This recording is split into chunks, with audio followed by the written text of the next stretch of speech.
Estamos na presença do ufólogo Marco Antônio Petit, que vai nos falar alguma coisa sobre o seminário de ufologia avançada aqui em Porto Alegre, no dia 10 de junho, no sábado. Bom dia, Petit. Bom dia, é um prazer estar aqui falando com você. Gostaria que tu comentasse alguma coisa, falasse a respeito desse seminário. Perfeito. Que nós vamos ter em Porto Alegre dia 10 de junho. Era uma vontade minha já há bastante tempo, na realidade, né, como você sabe, de eu vir a Porto Alegre não para fazer uma palestra ou outra, mas para apresentarmos realmente uma programação, vamos dizer assim, com início, meio e fim, com um nível de detalhamento grande, que as pessoas, eu percebo, têm um interesse em acessar em termos do meu trabalho, né? Porque quando a gente faz uma palestra, por exemplo, de uma hora e meia, a gente acaba falando uma série de coisas importantes, mas ficam no ar uma quantidade muito grande de questionamentos ou de perguntas que a gente não tem, na verdade, tempo de responder. Isso até gera, às vezes, por parte de algumas pessoas, uma falta de capacidade de poder avaliar até que ponto determinadas coisas que a gente coloca merecem um nível já de, não vou dizer de certeza, mas de possibilidade de fazerem parte de algo próximo da realidade. E esse seminário que nós vamos ter no dia 10 de junho aqui é um seminário de 8 horas, né, são 3 módulos, em que a gente vai poder pegar 3 aspectos principais do meu trabalho, né, que a gente tem desenvolvido paralelamente há muitos anos, com uma farta documentação realmente visual, não só em termos de fotografias, de documentos ou de imagens de UFOs, mas também de filmagens, né? E eu posso garantir que algumas das coisas que as pessoas vão ter a chance de ver realmente, né, não só de ouvir, vão surpreender o público presente, né, que nós fazemos questão de convidar, porque são coisas que pela primeira vez vão estar sendo mostradas dentro desse seminário. Nós vamos rapidamente agora, vou pedir ao Petit que faça uma abordagem a respeito de cada um dos módulos que vão fazer parte desse seminário. Começamos pelo módulo 1, a presença alienígena em nosso programa espacial. Fazendo um resumo, uma síntese, o que vai ser tratado nesse módulo 1? Eu, na verdade, eu pesquiso essa área do programa espacial em termos de imagens espaciais, desde antes até do advento da internet, né? Eu já me preocupava muito em obter as imagens, por exemplo, da Lua ou de Marte, né? Marte era, naquela época, um interesse maior meu, para verificar a possibilidade de algum tipo de vestígio da passagem, no passado mesmo, no presente, da atividade extraterrestre nesses mundos, né? Mas, realmente, de 11 a 12 anos para cá, com o advento da internet já se multiplicando, nós tivemos a chance de perceber que, por exemplo, a Agência Espacial Americana, a NASA, apesar de manter ainda um acobertamento realmente forte sobre aquilo que eles estão constatando, já estavam constatando nessa época, em vários pontos do sistema solar, fotografando a nível de material realmente muito especial, ela permitia nos seus sites, dezenas de sites na verdade, a liberação dessas imagens, mas não comentava. E só que ninguém tinha muita ideia do que estava sendo disponibilizado ou não. E a partir de mais ou menos, como eu falei, entre 11 e 12 anos atrás, eu fui uma das pessoas realmente que busquei me aprofundar nessa área, busquei até entender o funcionamento de vários desses sites para você acessar as partes mais importantes, né, desses catálogos fotográficos. E nós conseguimos realmente reunir centenas de imagens, por exemplo, ligadas à Lua, ao nosso satélite natural, ligadas a Marte e a outros pontos até o sistema solar, como nós vamos mostrar, por exemplo, fotografias de naves gigantescas que têm sido fotografadas, por exemplo, na órbita marciana, nas proximidades dos anéis de Saturno, né? Além de fotografias batidas, por exemplo, de espaçonaves tripuladas ou não que desceram na Lua, que no caso de Marte não são tripuladas, mas que também pousaram de maneira positiva e segura em vários pontos do planeta, né? Inclusive imagens oriundas dos rovers da NASA, né? Que vão nos permitir mostrar, por exemplo, que tanto a Lua quanto o Marte já eram um alvo de um interesse muito grande extraplanetário, no mínimo há milhares de anos atrás, para não falarmos milhões de anos, porque nós vamos mostrar documentos fotográficos dessa agência espacial que revelam estruturas às vezes gigantescas na Lua e Marte em ruínas. Você percebe que são ruínas de antigas bases ou coisas desse tipo. Como também sinais de fósseis da antiga vida marciana, por exemplo, obtidas a nível de fotografias pelos rovers que eu mencionei da NASA, e são fotos batidas, por exemplo, a 4, 5, 6 metros de distância, quer dizer, onde você vê ossadas, né, de antigos animais da vida planetária daquele mundo, no caso do planeta vermelho, que são muito semelhantes, inclusive, às formas de vida que habitaram a Terra no passado remoto, por exemplo, como os dinossauros. Quer dizer, pode parecer até brincadeira isso, mas isso a gente vai poder mostrar com imagens em que a gente vai ter a condição de apresentar não os sites de onde nós retiramos esses materiais, mas os números das fotografias e os links que vão permitir aos participantes do evento depois entrarem nesses mesmos sites e verem que essas fotos estão lá sendo divulgadas pela própria Agência Espacial Americana. Ou seja, não são fotos que você encontra, por exemplo, em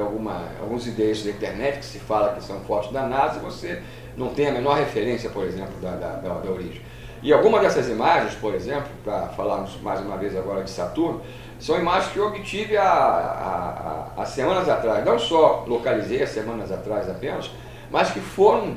disponibilizadas pela própria NASA agora, há poucos dias atrás, ou seja, é um material super atual. E vamos incluir uma documentação muito farta de filmagens, quer dizer, aí não são fotos, também até de formações de UFOs na órbita terrestre, feitas também há poucas semanas atrás. Ou seja, é tudo aquilo que eu costumo dizer que as pessoas, depois de verem esse seminário, de ouvirem tudo aquilo que a gente vai trazer em termos de informações para passar, vão ter que começar a decidir qual é o mundo que elas vivem realmente. Se é aquele mundo que elas encontram e têm contato pela mídia oficial, onde nada disso aparece, ou é esse mundo que a própria NASA faz questão agora de liberar nas suas fotos, apesar de não explicá-las, para que pessoas como eu e outros colegas do exterior possam usá-las e mostrar, iniciar esse processo definitivo de preparação para a realidade que envolve o nosso planeta.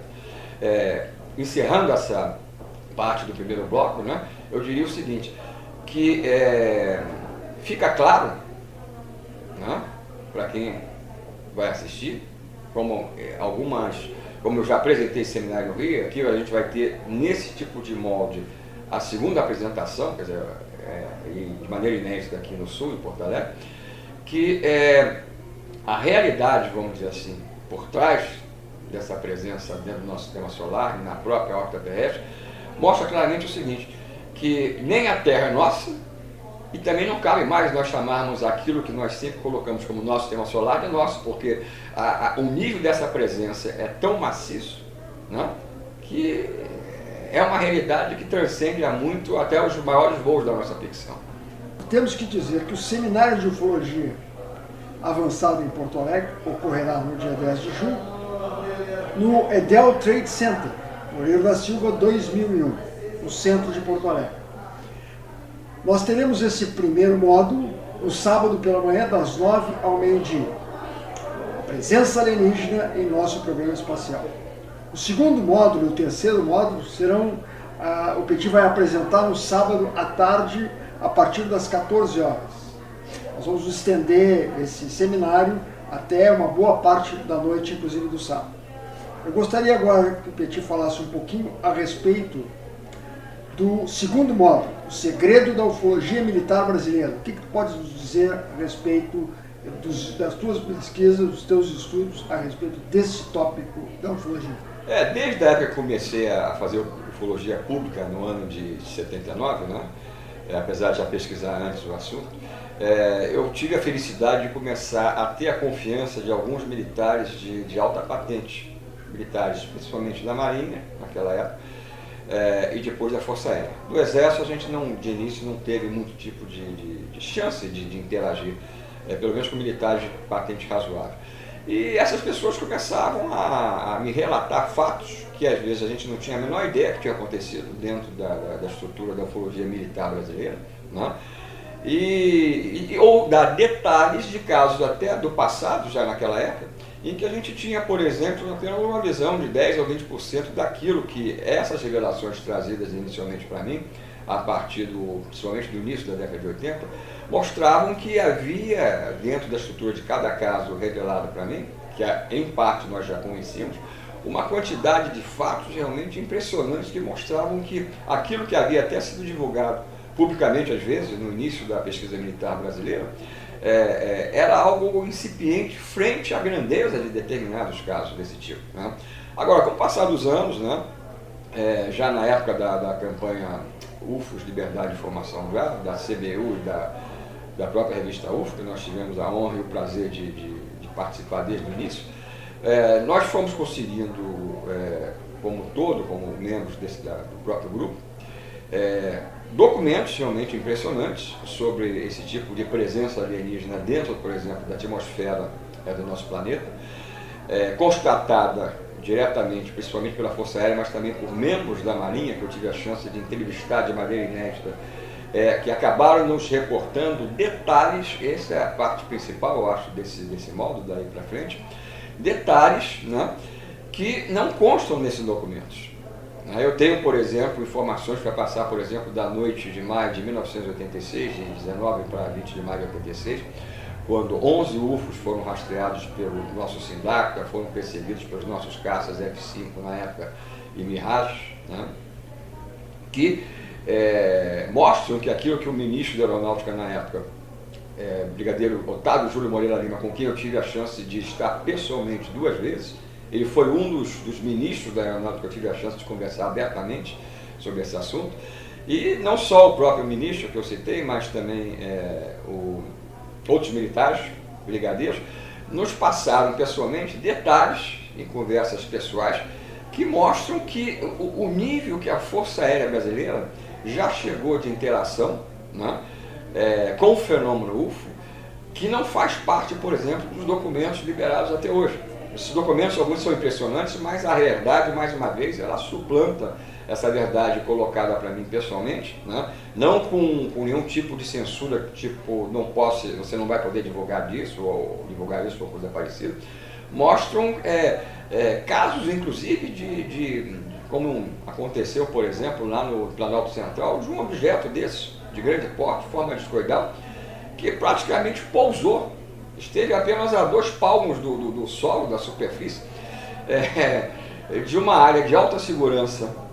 do nosso sistema de defesa aeroespacial, né? E esse objeto se viu, nesse momento de quase pouso, cercado por militares da aeronáutica armados, né? Que essa informação chegou até o próprio ministro, né? Na época Sócrates Monteiro, também da aeronáutica, foi o nosso último ministro da aeronáutica do governo atual.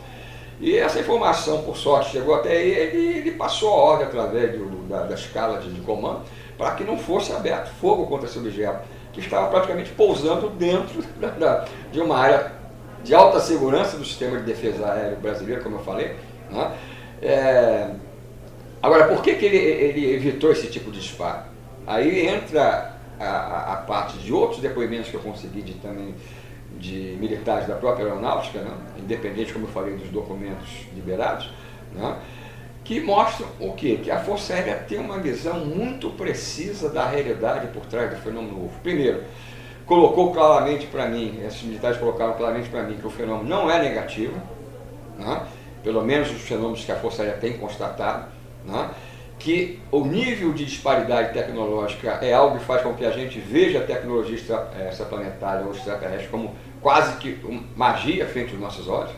né? E eu tive a chance, posteriormente, né, para falar um pouco mais desse bloco,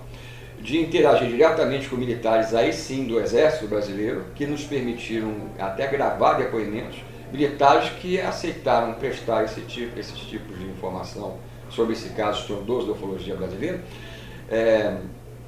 inclusive permitindo gravações,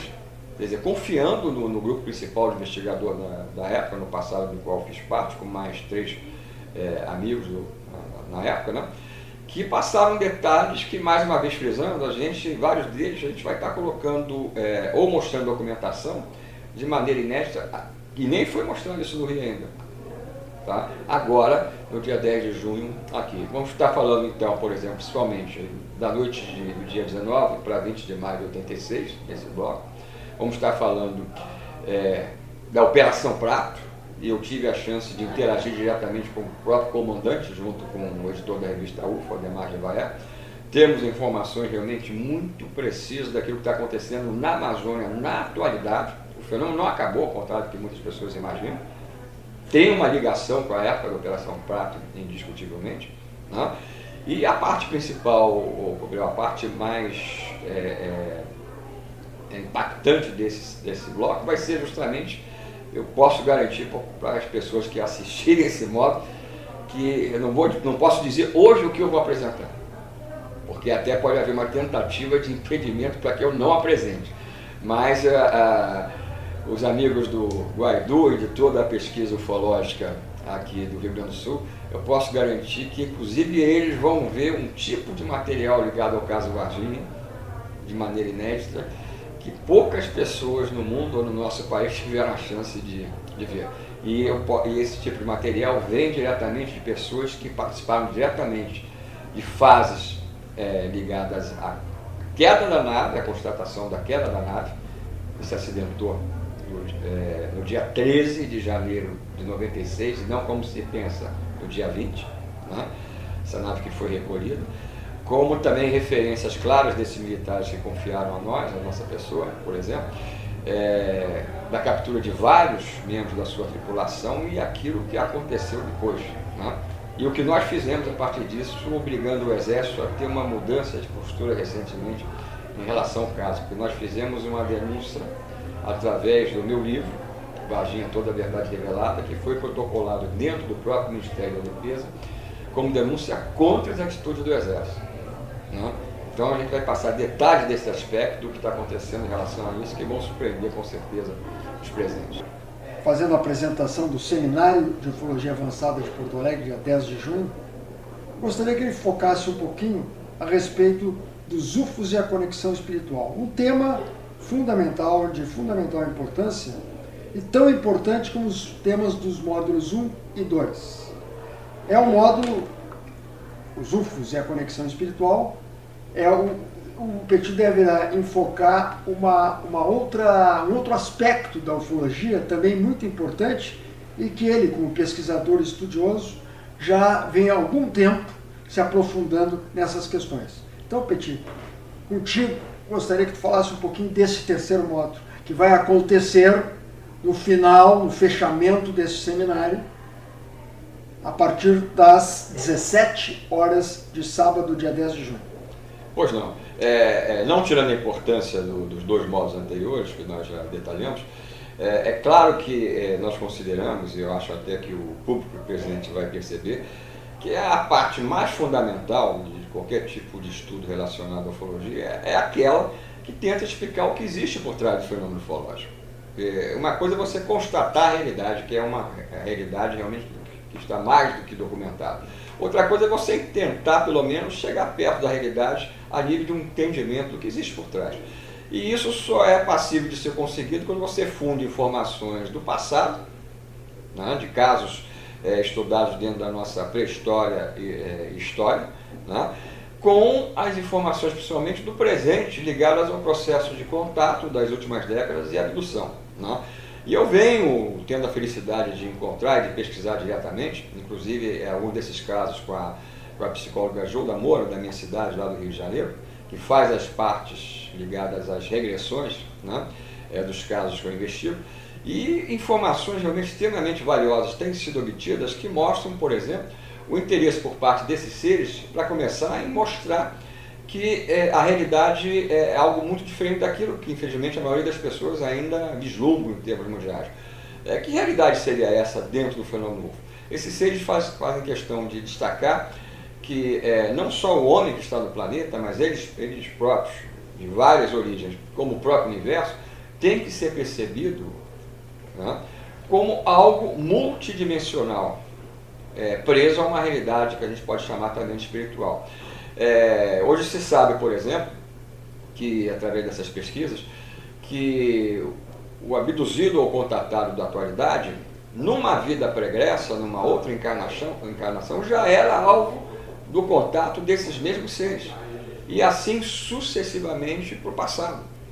né? Como também no futuro esse processo tenderia também a prosseguir, né? Agora, o importante desse módulo é justamente a gente perceber que tipo de informação, vamos dizer assim, esses seres querem que nós enxerguemos como a verdade maior por trás disso tudo. Porque uma coisa é falar da realidade espiritual ou multidimensional do universo, de encarnações sucessivas em que os contatados ou abduzidos são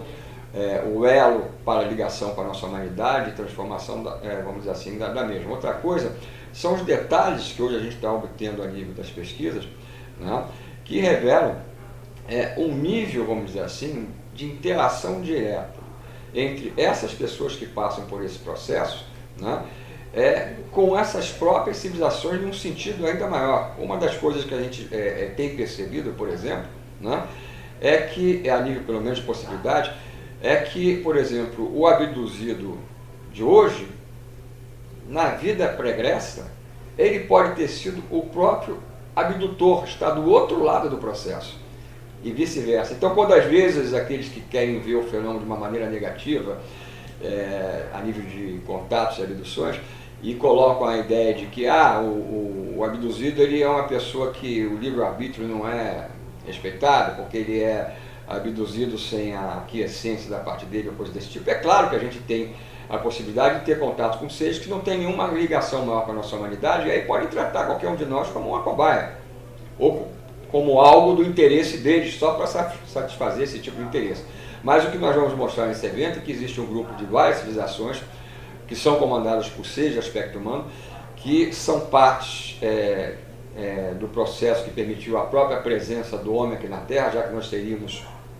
a nível de origem, extraplanetários, seríamos parte deles que aqui ficou para evoluir, regredimos e hoje estamos passando por um processo definitivo, vamos dizer assim, de interferência, para que o homem volte a ter, por exemplo, corpos biológicos que não vão limitar as nossas capacidades perceptivas, as nossas capacidades mediúnicas ou paranormais. Isso vem sendo colocado claramente em vários contatos que nós vamos mostrar, né? E quando isso não é colocado, a gente percebe, porque, por exemplo, se você é um abduzido, a gente, se fizer uma regressão com o seu pai ou com a sua mãe, a gente vai perceber que pelo mínimo um dos dois já vinha sendo também alvo desse contato, como também os seus avós e os nossos filhos, da mesma forma. Por quê? Porque eles estão interferindo em determinadas linhagens humanas ou famílias com o objetivo de fazer o homem evoluir, fisicamente falando, para permitir as nossas manifestações nessas áreas que eu citei, no sentido maior. Ou seja,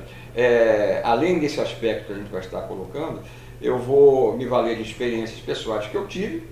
né, que me trouxeram para esse lado mais transcendente da ufologia, ou da ufologia mais espiritualizada, e experiências até que envolveram pessoas da minha própria família,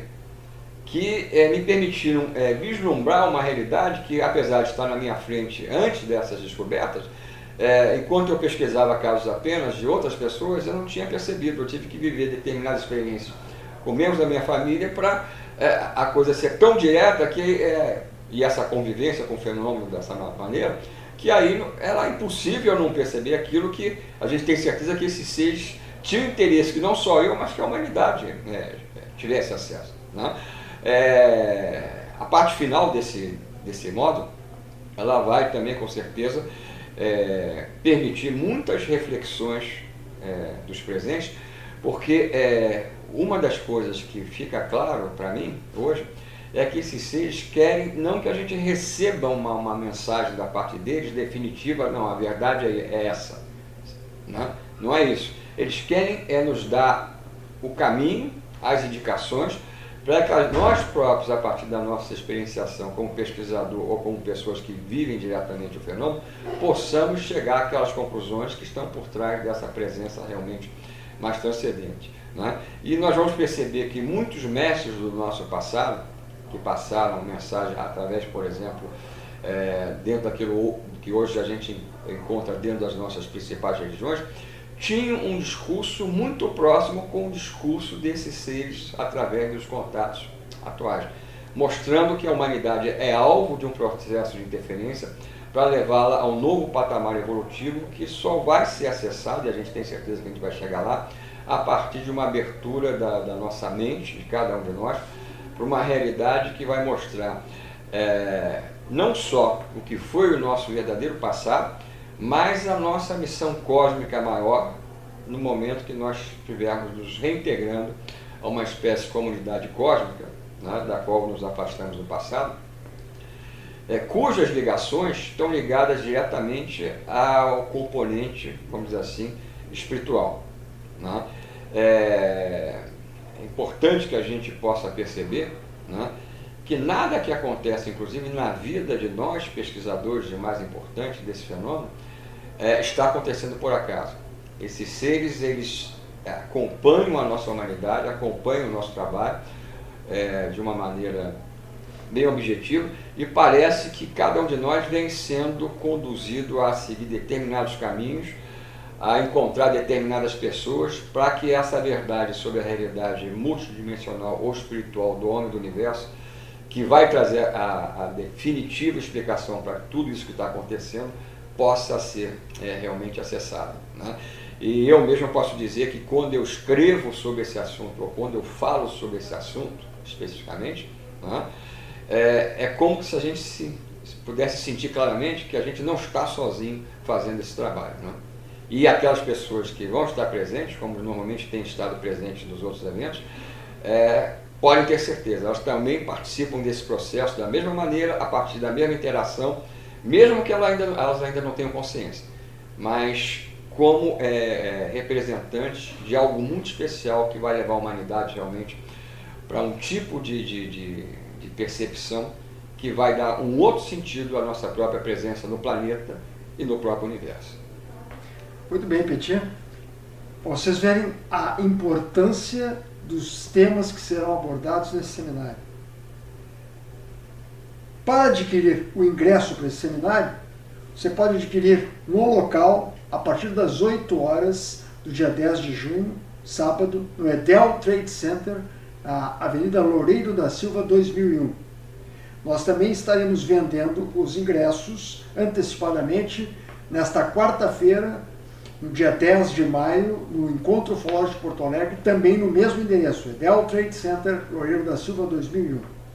Você pode encontrar mais detalhes a respeito do evento no site www.gaidu.com.br, onde ali nós vamos especificar com mais detalhes tudo que vai ser tratado em cada um dos módulos, inclusive conhecer um pouquinho mais alguém que já é muito conhecido no Brasil inteiro, internacionalmente, que é o nosso amigo ufólogo Marco Antônio Petit.